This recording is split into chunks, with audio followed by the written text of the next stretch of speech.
안녕하세요. 반갑습니다. 심화 문제풀이 시간입니다. 혹시 심화 이론 수업을 안 들었으면 오늘 수업이 굉장히 어려울 거예요. 그래서 혹시 안 들었으면 집에서 동영상으로 미리 해당 부분을 듣고 수업을 듣는 것이 효율적일 겁니다. 그리고 제가 늘 얘기하지만 여기 문제에다가 직접 답을 달면 나중에 다시 풀 때 답이 보여서 정답이 보여서 효율성이 떨어집니다.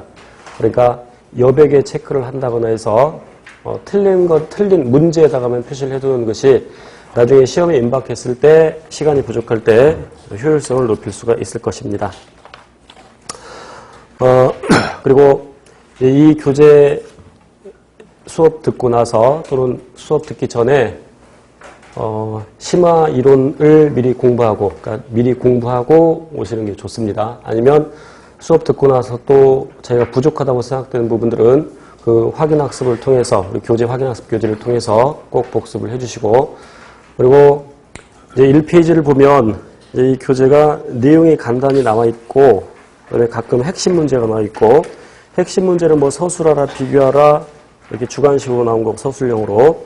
그래서 그런 것들은 스스로 해보시고, 그리고 여기는 내용도 한번 읽어보시고 문제를 미리 한번 살짝 풀어오시는 것이 도움이 됩니다. 문제를 풀 때는 그냥 알건 모르고 그냥 쭉 풀어오면 됩니다. 뭐 정답 맞출 필요도 없고, 그다음에 또 모르는 내용도 막 찾아서 공부할 필요 없고, 그것은 수업을 들은 다음에 해야 되는 작업이 되겠죠. 그리고 이제 핵심 문제나 뭐 이렇게 칸체육 이런 문제들, 칸체육 문제야 직접 해보는 게 좋겠지만, 이렇게 핵심 문제의 경우에 뭐 기술하라, 뭐 이런 것들을 거기다 직접 막 쓰고 할 필요는 없어요. 우리가 뭐 논술 시험 대비하는 것도 아니기 때문에. 그래서 한번 생각해보고 뒤에 정답 한번 확인하고 정답 읽고 하면 되겠습니다.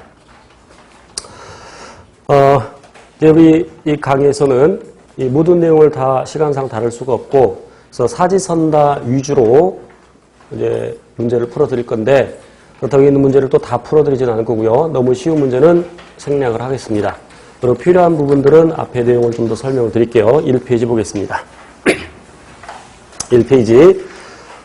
오른쪽 컬럼 세 번째 줄에 창발적 특성이라는 게 나오는데, 이론에서는 다루지 않았습니다만은 모의고사에서 한번 낸 적이 있는데, 창발적 특성이라는 것은 이제 생명체가 체계적으로 구성되어 있는데 그 상위 체계로 올라갈 때 그 전에서는 없던 것이, 하위 체계에서는 없던 특성이 나타나는 것을 창발적 특성이라고 하죠.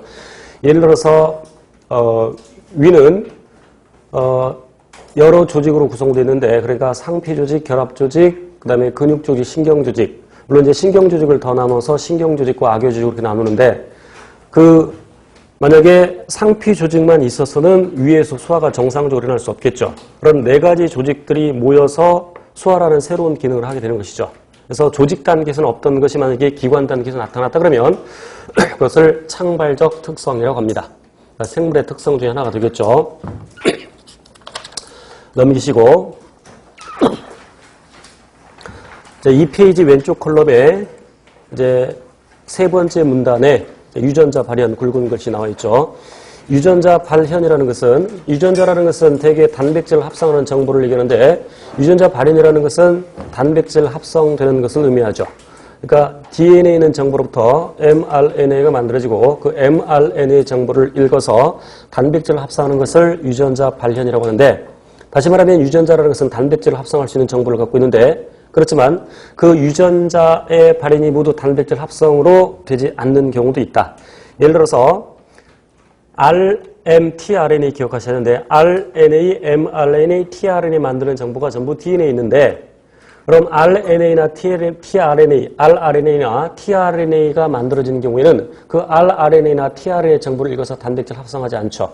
그러니까 유전자의 발현이 RNA에서 끝나는 경우도 있다. 하지만 되게 일반적으로 유전자 발현이라 함은 단백질 합성까지 의미하고, 그리고 참고로 RNA는 이제 rRNA, mRNA, tRNA 외에도 뭐 마이크로 RNA, 그다음에 snRNA 등이 있는데, 세포 내에서 가장 많은 RNA는 rmtRNA 중에서, 물론 마이크로 RNA나 sRNA 더 적으니까 그럼 rmtRNA 중에서 세포 내에 가장 많은 RNA는 rRNA가 되겠죠.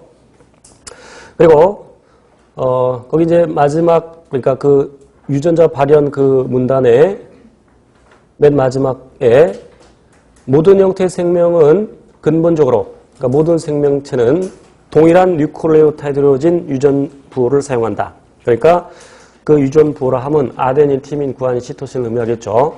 그리고 생명체의 종류에 관계없이 유전암호가 동일한데 유전암호가 동일하다는 얘기는 예를 들어서 AUG 물론 게시 코드로도 작용하지만 메티오닌, 요즘 코딩책에는 메사이오닌이라고도 하는데 메사이오닌 또는 메티오닌이라고 하는데 요 AUG는 모든 생명체에서 다 메사이오닌을 지정한다. 그런 얘기죠. 유전암호가 동일하다.